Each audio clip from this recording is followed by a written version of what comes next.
Good morning, everyone, and we are in a new episode of PAzzesco Vero, a series that I invented to talk about public administration.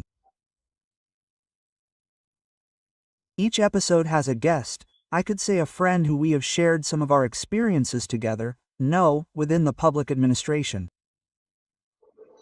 And today, which I will reveal now, there is Michelle Bertola, General Manager of the Municipality of Monza, and hello Michelle. Hello. Hi Antonio. Above all, Michelle is someone who has shared some important moments with me, even though we have never worked together, even in my professional career when I was in the public service. He was, let's say, a manager, a general manager. Now, when I ask him about his career in the public administration from the beginning, very close to local authorities, he was president of Naddeo, which is an association of general managers and local authorities, therefore a public administration, how can I say, much closer to the citizen than a central public administration can be.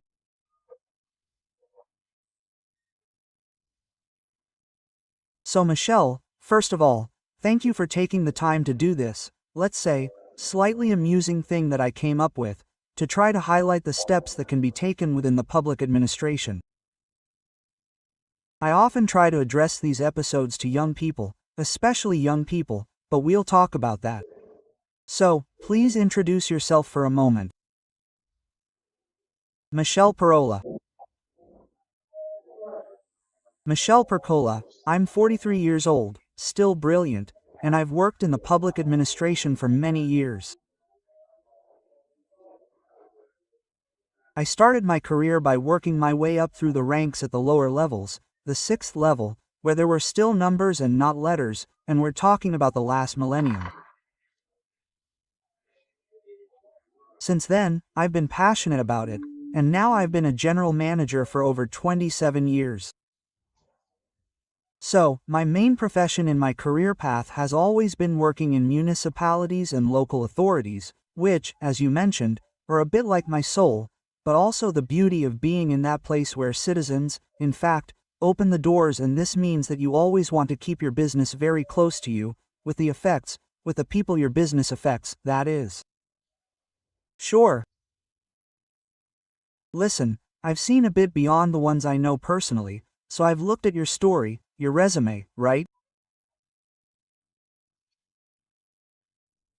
I've seen that you started your career as a cultural animator, then you worked in social services, and how did you eventually make this move to the local public administration?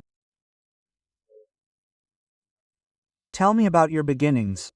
Look, at the beginning I graduated in political science, an old system, and to tell the truth, political science because I didn't have a clear idea of what I wanted to do when I grew up. Political science has the advantage of opening up many disciplines, but it doesn't give you a specific profession. So I had no idea at all. If someone had asked me, I would have said the classic youthful dreams, becoming a journalist, director of the Corriere della Sera, in short, ambitions, but more dreams than reality. Then what happened? Since in my time military service was mandatory, I didn't want to learn how to use weapons, so I signed up for conscientious objection, mandatory civil service for 20 months.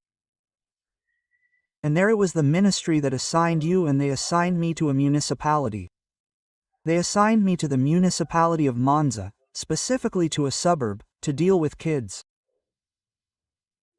And that was the key, in the sense that in those 20 months I realized that I was doing the things I liked before. I was a scout educator, I liked playing music and singing. You wouldn't say that today, but back then I was much more on the road. And I discovered that, on the one hand, what I was doing could be useful in a public key, and, secondly, that in the municipal plans, I remember that at the time, the prevention of juvenile problems was a bit for young people, there were a lot of them, unlike today, so, basically, it was the neighborhood. I had to look after what today we would call, I wouldn't say baby gangs, but rather lively kids, not so much for the repressive aspect, which others took care of, but the aspect of trying to hook them. So then getting them to communicate with the school, the library, the youth center, and public transport, by inventing activities. In those 20 months I became passionate about them.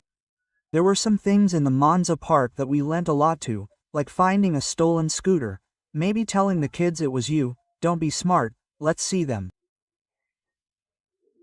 And in this case, I have to tell you the truth, in the social services department in Monza, it was the person in charge at the time who insisted on telling me, you have to take a competitive exam, you have to join the public administration. So much so that those were also different years. We are in the mid-1980s and Monza came out with this competition for cultural animators, a fairly varied profile where they took 3 people. I was more on the youth side, others on the more cultural side, and so from there I became an employee. Once I was in, well, from a practical point of view, I was still able to do many of the things I liked. I got to know the administrative mechanisms more closely. Before in the civil service, I was quite far away, and then I must say that my experience in political science came to fruition, giving me a bit of everything, from administrative law to economics, sociology, in short a bit of all the various aspects, and from there I began a path that I have become passionate about. There I got married, so I started living as is right, paying what was needed. So I went to be a section manager, what today would be considered a high qualification, in short, the services of the municipality of Naddeo. Then, after the standard 5 years in the previous category, I took the exam to become a manager. I ended up in Cinisello Balsamo, and there was the second turning point, in the sense that Cinisello Balsamo, we're talking about 1996, manager, was a municipality. At that time, remember, they were coming out of the Tangentopoli climate, so there was a bit of upheaval, and then the municipality had been indirectly hit, so there were only 6 of us managers in a city that had 85,000 inhabitants at the time.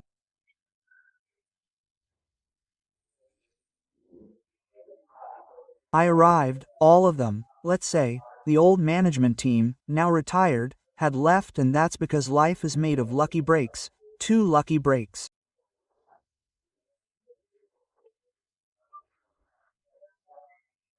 The first, a mayor who wanted to bring about change and innovation, and the other, I want to mention this because it is a fairly rare case, 2 consultants who supported the mayor who at a certain point said, look, you don't need us to make new regulations, organizational interventions or acts, but you need someone from within who can take charge of this innovation and try to push it forward.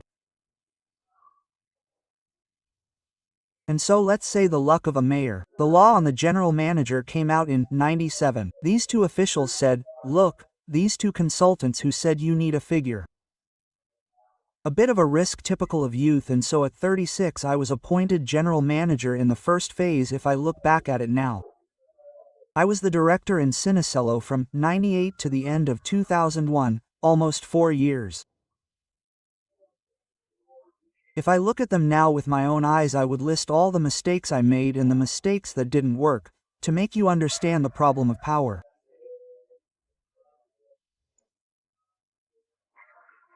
I arrived at the position when I was very young, and of course I really needed to prove to myself that I was capable, so I confused imposing my views with saying, but I know where the typical male mistakes are.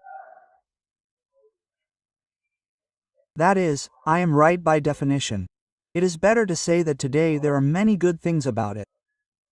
Now I am exaggerating a bit, but I also see many points on which I then went back to.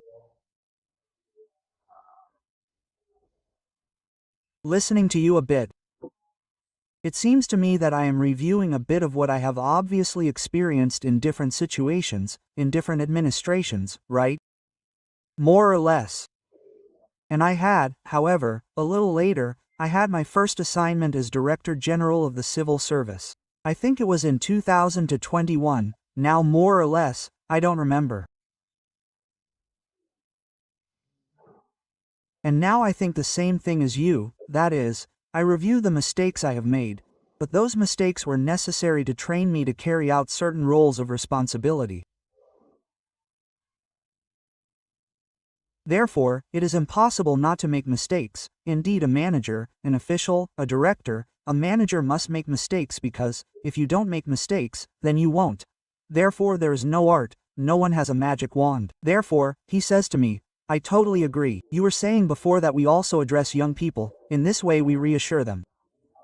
On the one hand, you should know that before the age of 40, like me, Antonio, in those days it was normal to become a manager because I remind you that there were early retirements, so you didn't see those over 50. The mass of young people aged 25 to 30 who entered the institutions was a very large number, so it's not that we were two phenomena, it was the climate that allowed it. And the other thing, to reassure young people, is exactly what you said, that is, the only way to learn is to make some mistakes and realize them. Let's say that the second step is important because the mistakes you make become a patch, they make you grow if you realize them, which is difficult to do on your own. So I see something that has really changed over the years. Back then, those who criticized me, who said, you could have made a mistake, made me angry. Now I realize that these are all gifts I have received. I would never have seen those mistakes if there wasn't someone who tugged at my jacket and said, "Oh, Michelle, that choice isn't right, that idea doesn't work." So it was a great atmosphere. I'm also very happy about the fact that those mistakes were a way to learn.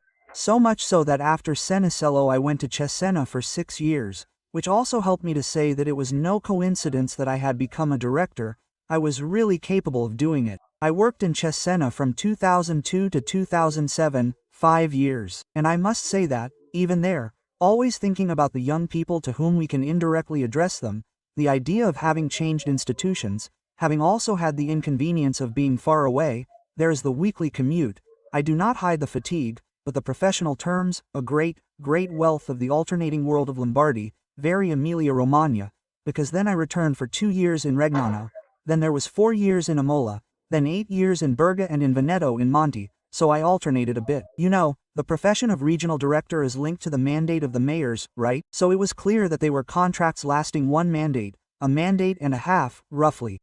This was a tiring journey, but beautiful, interesting. Having met different people, different orientations, right? Even on the political level, I worked with mayors of different colors. This was very educational, very stimulating. Professionally. It means that, when we read about the legal system, I never talk about rules, but that there must be a separation between politics and management. A good professional, a good director, a good manager knows how to work with political authorities of different colors. This is the most important thing, what you like, and this is also something that unites me. I know your story very well, and above all what happened in perhaps your most dramatic experience when you were general manager of the municipality of Bergamo during the COVID period. A brief reflection on this. Look, for me it was a fundamental turning point. That was the transition that then made me make choices at that time and change my career. So, for a moment we need to remember the climate we were in. It was the beginning of 2020, in mid-February the so-called patient zero began, when in reality it had probably already evolved. And then, in the first 3 months in Bern, there was something that still has no real explanation today, the outbreak of the pandemic, especially in its consequences, in its traceable results. I think we all still remember that famous image of military trucks coming out with coffins. And I tell you, it was a difficult time, but I saw the things we tell ourselves in theory come to life. I mean, when we rightly say we need to learn new skills, soft skills, results-orientedness, empathy, relational skills, attention to impact. So, let's do the math. In those days, the emergency was such that I saw the disappearance of the leadership that used to be in normal times. What was the leadership of normal times? The one that knew the latest measures, that knew how to interpret the rules, that knew how to craft elegant acts. Instead, at that moment, the leader, the chief, was the one who was able to quickly analyze the situation, understand what to do, make the decision, and was very careful to immediately measure its impact. It was a real reversal. Look, that decision to put the bars on the military trucks arose from a problem. We could no longer handle the amount of cremations we had to do, and I gave him 2 solutions in a very clear way. The lawyer who was doing his job told me, "Director, there's no problem. For health and hygiene reasons, we're issuing an ordinance and requiring traditional burials." Quote. But the person in charge of the cemetery had made this reflection. They said, "Let's think about these families who took away their relatives, usually the oldest, while they were still locked up at home because you had to stay isolated." The news that they received, unfortunately, in a significant percentage, after a few weeks, without even knowing exactly where he had been hospitalized, because they had ended up everywhere, including Germany. Well, the message that you received was, "Unfortunately, he died, you couldn't have a funeral, they were forbidden, and you had the only wish that this relative and his family had left was cremation." At that point the guys at the cemetery said, "We can't massacre families." Also on this point, and so what happened? And this was the second interesting lesson. We had to find other crematoria because the one in Bergamo couldn't handle even 24 hours a day. And what came out there? How valuable it had been in the years before to build collaborative relationships between municipalities. Why? Because you kept in mind that when you had drawn up the specifications for the crematoria, you had heard what Ferrara had done. Padua, Varese, Modera, Cimicello. You actually remembered that formative moment by bringing the municipalities together. Who had made the contacts I had, for example, with the sector committee group that dealt with Amman, with the other municipalities. At that point we worried about the relationships built through availability. Then the documents followed, the letter from the mayor, the permit from the tax authorities and the like, and we ended up collaborating with the army to guarantee transport, which was a problem because the funeral homes did not have the people. And it was great, because every institution found a good reason to do it, because there was a network, a relationship, a collaboration oriented towards results. So, that experience changed me, that is, it made me say that we really must keep in mind the issue of the impact, the effect of our administrative action much more constantly. Every minute we must ask ourselves, what impact will what I am doing have? Putting the result first is the key that also allows us not to get bogged down in those things that you have within the sectors, between the institutions of first. Let's worry about whether mine is yours and tendentially my merits, your responsibilities. It's human in organizations. So, sometimes I find myself having to say something a bit harsh and I'd like to find a way to recreate that tension artificially. Because we certainly don't need a drama of that kind. However, that atmosphere, even here, I remember this episode, another one really touches me. Today, when I tell it, those were the days when we were working remotely and, there too, thank goodness that in Bergamo we had already tried out how it worked, so a whole series of quick runs, but I had services that, obviously, were not in demand in those days. No one went to ask for permission to set up a stand in Piazza al Commercio, or to apply for public housing. Well, at a certain point the person in charge of cemetery services was bursting at the seams. She wouldn't even go home to sleep because the work was hellish. I had 2 women, and I want to say women because perhaps they were also the ones to take into account here. The person in charge of commerce, the person in charge of public housing who physically went to the cemetery to give Valentina a hand, who had to deal with all the paperwork, and there was also a lot of messy paperwork. Deaths from nursing homes, from private individuals, documents, in short, it was a mess. After they were there for 2 days, they realized that they were signing documents that formally they were not the ones responsible for that office. So they sent me a document that in normal times we would look at as a regularization document, where I said now for then that they were authorized to do it with work. But I tell you, it's hard to measure this spontaneous generosity, knowing that the colleague was not off and we had to convince her to at least go home and rest. And the fact that they went is a real generosity born in that context, and I'm very happy about another thing for my part, that when they did this, the concern wasn't, what will the director say that we transgressed? But trusting, realizing that it had to be regularized, they said, we'll tell the director who was assisting her, you understand? That is, a climate where, if we could truly restore ourselves within and between institutions, I believe we would do a lot of good. It is no coincidence that, the following spring, I began writing the book Outstanding People, which is the other thing that changed me a bit. Now you tell me, now the way of doing things. But I wanted to talk about the book first, and what you say is true, in the sense that officials took action in some way that you hadn't indicated to them, that they sort of. There you go.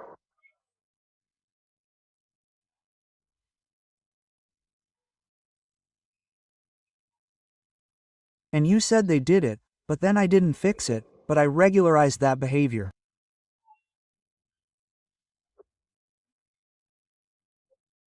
But you had.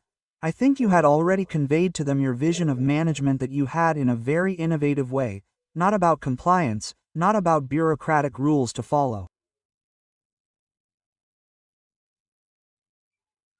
I think those people did it because they were aware, they followed your vague line, not about compliance, but to solve the problem, right? And in my opinion, this is what I would say to many young people today, and I am saying especially to young managers who somehow manage to get into management.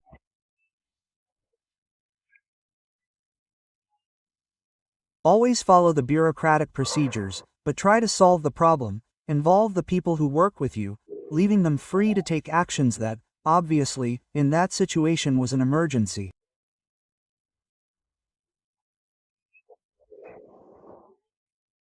However, hope that that climate, unfortunately not of an emergency situation that existed, can somehow be an example, right? Even today in, let's say, ordinary situations, even if in municipalities emergency situations are the order of the day. So I really like this interpretation of your story, this story that you then told in your book, People. This is a very interesting book. I read the book, I also saw, let's say, the theatrical interpretation that is in your book, and tell me a little bit about it. Well, yes, look, I'll say it right away. I had already written a book back in 2006, The Real Ones, General Manager, Innovator in Local Authorities, editions say, 300 pages of techniques, how to be a director, the tag, the evaluation, the planning, everything. Then, I had already realized before the COVID crisis that, even in the very few who had glimpsed that book, but in any case what happens to us, when a colleague calls you, hears that you have done something that seems interesting to them, that, in the articulate sense, he calls you and says, send me the determination, send me the regulation, send me the resolution, and then what happens? What happens is that even if they copy it, it doesn't work. So, when we had already mentioned to me to write something else, after a few years, it was time. It was time to do it. I started to say to myself, but I don't want to write a book of techniques anymore because, in my opinion, you learn them when you know where you want to go, that is, you get involved. If you don't move it, that's kind of the difference I make between training and education. Training is a technique, a new software, a program, and it has to be learned, and this is sacrosanct. It has to be done and maintained. But if we're talking about training, training is training you, so it has to be something that you as a subject are involved in. And so, actually encouraged by the Association Amici di Marco Biagi in Rome, I wanted to write a book that spoke in a more direct language, right? And they wanted to write a book on the misdeeds of the public administration. I said to myself, look, it's a rather overused trick, so as a good, how can I say, Catholic, reverent, etc., I sent my first 2 short stories. And these two short stories ended up in the hands of Fabrizio Bacca, Mauro Magatti, Carlo Matti Sismoldi, who found them interesting. Probably to my wife, who teaches Italian, who instead found some mistakes and taught me everything about G. Then the group didn't produce anything else, and so they encouraged me to say, well, come up with other stories. And then I could come up with stories that weren't just about the bad things done, but also about the good things done, of advertising. So in the end, well, we put together 14 collections. So, they are stories in the technical sense. The books are a short novel, a short story that we skim through, but they are all inspired and sometimes very, very consistent with things that happened. Then, since not everyone makes a great impression in the book, I changed the names. There are no references to cities because unfortunately it's not like I'm idolizing or leaving someone behind, but they are all true stories. Others start quite a few years ago, so then they are also put together with a small path, in which the general path of the book, the trade, the general plot is linked. You know that we have known each other for many years, we have them, we still have them, we have had and we have all. It creates a healthy dialogue between the vision of those who are at the center of the system and those who are on the periphery. I also believe that even Tram has sometimes addressed some ideas, some good ideas, this dialogue, right? However, I must say that the inspiration, which is an inspector from the Ministry of Economy and Finance who goes around the municipalities to see what is not working, is that he is drawn from reality. In the Contract and Inspectorate, technically a head of the inspectors who came to conduct investigations in one of the municipalities where I was successful in the dialogue because the passage comes out, they make the first draft, then we discuss, etc. It seemed to me, it was accepted that in substance things looked at some, they were errors, we fixed them. Others instead could appear to be formal errors, but in reality they were linked precisely to the issues we were talking about earlier, the impact, the involvement of people, and therefore in the final report, the one decided by the head, they were removed as limitations by putting the focus. This character inspired me with the idea of an old inspector of economics and finance who has to tell a young woman how his job works, and instead of telling you about the techniques, the measures, the schemes, he tells you these stories. Each story highlights a value and a limitation. The young woman, even the one inspired by a young colleague I had, very good, who graduated from university with flying colors, but who needed to move from theory to reality, raises an objection. Regarding the objection, the inspector tells a new story that indirectly responds to the objection, and the book then had this extraordinary thing that allows, on the one hand, being a story, to empathize with you. That is, our difference is that if you read a technique you have to apply it. It's like reading a recipe and trying to make the dish, then you don't explain why the dish turns out to be mappazone and the dish on MasterChef is macaroni. Why? Because in the story you are forced to identify with yourself, to say what I would do, what I would have done, and how it will end. And so the story succeeds because for the palaces these 14 stories could be individually a soft skill for each story, but instead of being called employee involvement it is called A. Sebastiano. Instead of being called empathy it is called Letizia, right? So it played on people, and then the book grew in my hands, in the sense that when it was released, as you also mentioned, at a certain point two interesting things happened. The first is that someone began to take inspiration from the book to offer small storytelling awards, to return to what you were saying earlier, about the public administration. The Feral Venezia Giulia was the launch, rather than the SCS Bologna, which you also came to when it was presented. That confession said, let's stimulate other stories. Even when I went around telling the book, some people identified with the book, precisely because they thought that I had taken inspiration from their story, which instead it was not the people I had taken inspiration from. So there was this mechanism. So, from there the idea was born, let's try another old tool, which was theater. I had 2 or 3 directors I knew read this book. One of them, who has nothing to do with public administration, said, no, but I think there's enough material to make a play out of it. And the play is now always in its 5th year, has more than 50 performances, and is used for a good part in theatrical seasons, but also for a large part as a training tool, so to speak, to inject self-esteem, as a motivational system in municipalities, provinces, unions of municipalities, in university orientation and career paths. Now the next one will be Cattolica. Bococcia has already done it, it does. The Polytechnic did it last year, because it lends itself, in fact, to a story, to identification, and the latest product that this book has brought out is a training moment that we called Extraordinary Managers, in which we do 2 days where we have tablets, precisely those who are in the growth phase, and you notice which ones are our managers at the beginning of their appointment, and they become 2 days where I also put them to do theater and I force them to deal with the show, the identification, because really, even tried as an educational element, it is giving good results, and this book has changed me a bit, because it has accentuated, I sometimes, to tell the truth, I force things a bit, right?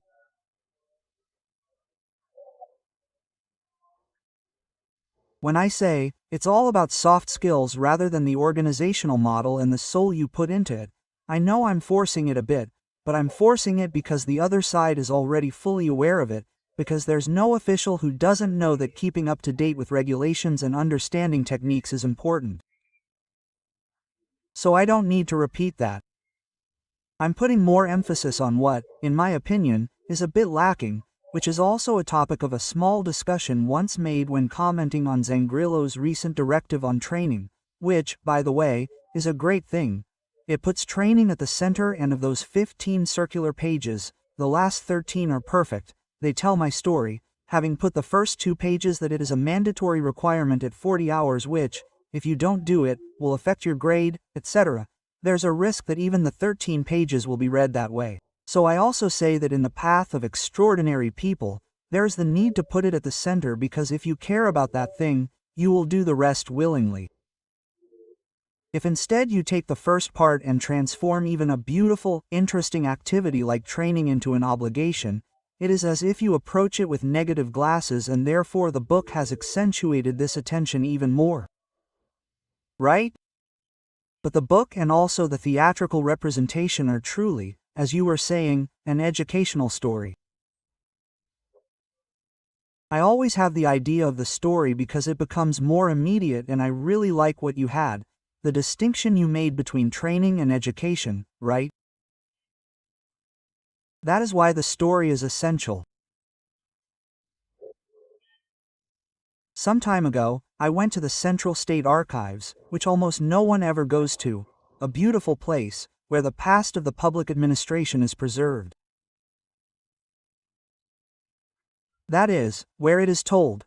I did one of these episodes. I did it with Guido Malise, who is a professor of history of public administration, and I also read his books, as well as what was in the Central State Archive, where he practically lives to collect, the stories of the past. I often read things by De Gasperi, about public administration, let's say, after the war, that are similar. Then I have to send you some things, which are identical to what we are experiencing today. Therefore, sometimes, looking at the past, we can try to understand where mistakes were made and, as we said at the beginning, when mistakes are made as managers, to change what is the present and future of public administration. What you were talking about in the directive on training is that we are always on the border between compliance and that directive. It is seen for the first 2 pages that talk about compliance and not for what is the need for training.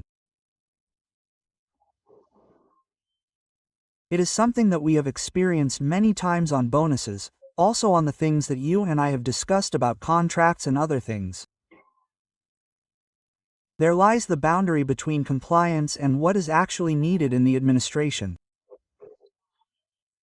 I want to get to the end of this, let's say, then Michelle, these episodes are like this, that it would almost seem like they should last hours, because there is, at least for me, because there is so much to listen to tell. People like you are good at giving advice and telling about what has happened, and especially towards, as we said before, young people.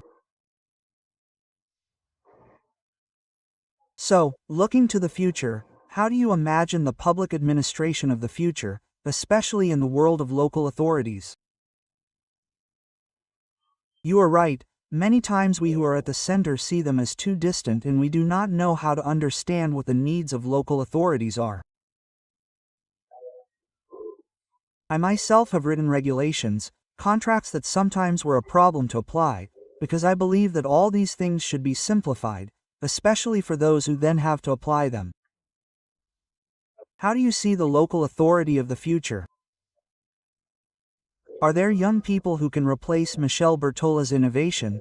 I mean in all roles, not just the general manager, managers, and officials? Well, that's the question. But then I often ask myself this question too, and the the dynamics change. I have, so to speak, three central ideas that I try to keep in mind. The first one, and I'll tell you this, in light of what's coming out of the door. In perfect good faith, we gave ourselves the idea of designing services for the needs of citizens and standardizing them.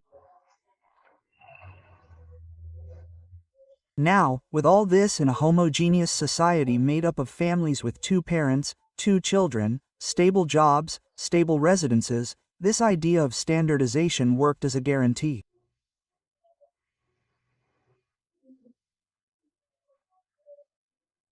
Unintentionally, however, I'll continue. This time we have fragmented people, the micro needs that we took for granted, but which we didn't solve.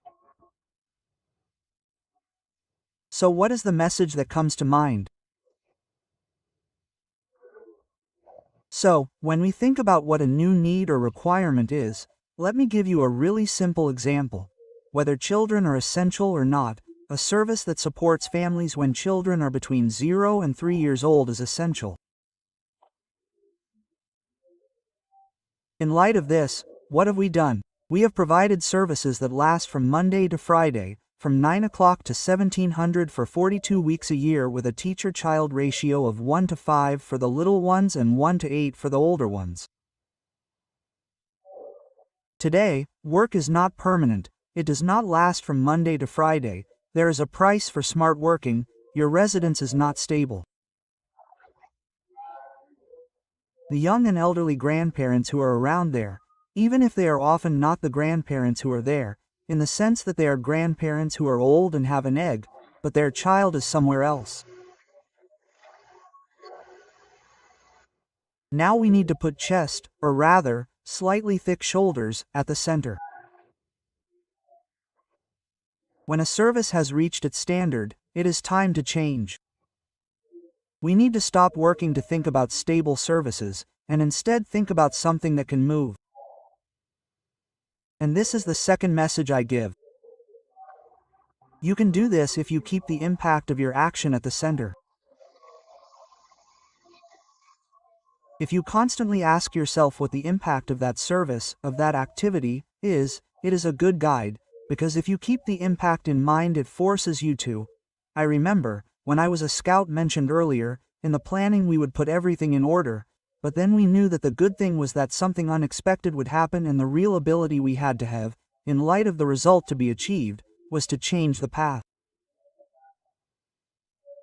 This is what I believe, and I believe that these young people have a better chance than us to be able to face it. And the last one is this. I am talking about my reference, as you said, in local authorities, so it may be a vision that is only valid for this, but I realize that we will not have the money to maintain the same UEFA system that was born from this principle. There is a new need from citizens, the public administration is not responding, the scheme will change, there are new needs from citizens, but at the same time that group of citizens is also a resource for something else. So changing the position from someone who accepts a need and responds to someone who worries about integrating that need so that it can become a resource. In this sense, we will have fewer and fewer people focused on it, but I am able to grasp the connections. So I would say that far from the neutrality of the saint, the impact at the center of the situation is more of a director's position and one of someone who fosters connections rather than a leading actor who resolves them, and I think of it in all cases as social, and that soul has remained.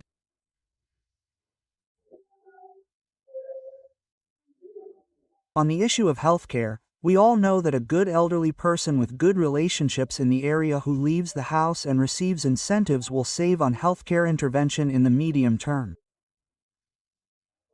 But if we keep these functions, these budgets, these things separate, we are not addressing that issue.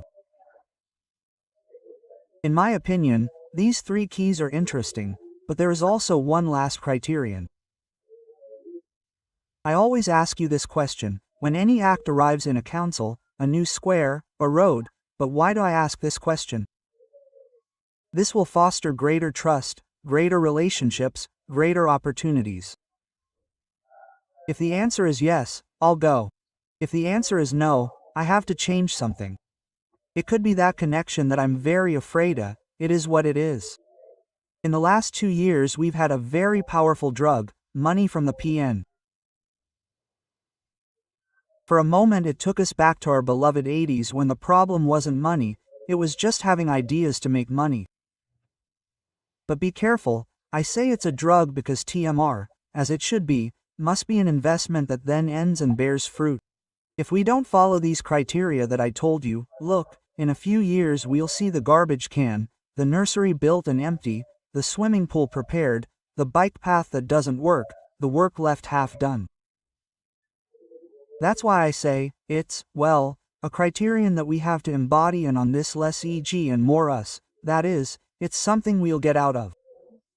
They are within the municipality, between several sectors. Real projects are no longer limited to a sector, but I would say more, they are no longer limited to an entity, not even to an entity if the municipality does not communicate with the university, the province, the region, and even with private stakeholders. Entrepreneurship today no longer works with the idea of the antithesis, there is a system that works. So, less ego and more, yes, more us. And on this point, I can tell you that young people seem to be on the right track. I see it in the job interviews we have. They ask me much more about the content than about the aspects that were fundamental to us, such as job stability. These are all good things, of course it helps, but it is no longer the primary requirement. They want to see the meaning of their work. In fact, this work will make you grow, it will make you learn, it will make you train. If we follow this intuition, in my opinion, the path of the PA will improve. What? Let's let Foon say that today's PA was years ago. Wait, Michelle, all I wanted to say is that pay attention, today's public administration is better than that of 10 or 20 years ago. I'm telling you, you who are old enough. Let's not confuse our nostalgia for when we were young by thinking of something that worked better than it does today. That's not the case, and we must also have a second truth, and that in 10 years it will work better than it does today.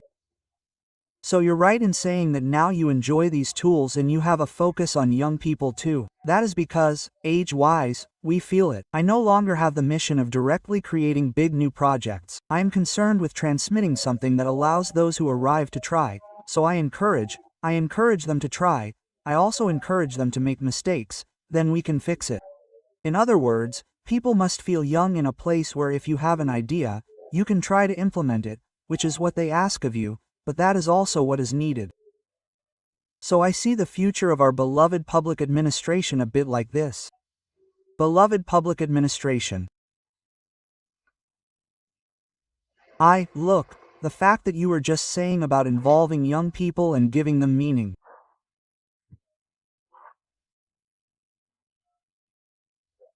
You called it meaning, I always call it purpose, but more or less, that is, when I talk to young people I always try to convey what the purpose of a public administration is, which is something we don't know how to do. Many times young people are hired, placed inside the organization and left there. I'm talking mainly about large administrations, especially central administrations, and, obviously, one feels a bit, how can I say, detached from the context. One doesn't understand who has joined, what their role is, let's say, but above all what the purpose is of what needs to be done within a public administration. The purposes are wonderful because when you talk about healthcare, social issues, especially when we talk about a municipality, everything a municipality does are local mindsets, important purposes that I always say are written in the Constitution. Our objectives are written, we who have things, then there are individual objectives, whatever you want. So this is important, we need to convey it to young people and I like your message. Well, we shouldn't look at how much better it was 20 years ago, 30 years ago, and so on, because otherwise we'll continue to send the wrong message, especially to young people. I'm convinced that the administration is better now, they're better with all the problems they have and it will be better in 10 years, in short. So, precisely with this statement of yours, of a public administration that is certainly better than now, the one that will be in 10 years and we must address young people.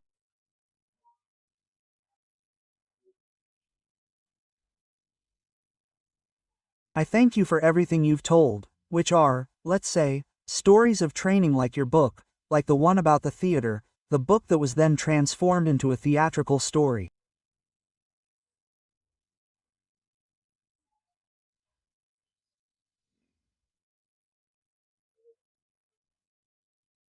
So, let's face it, Michelle, I have even whiter hair than yours, so, well, we're more or less the same age, we've had the same experiences in different situations, so, center and you with local governments, I'll tell you right away, it's more difficult for certain management issues with local authorities.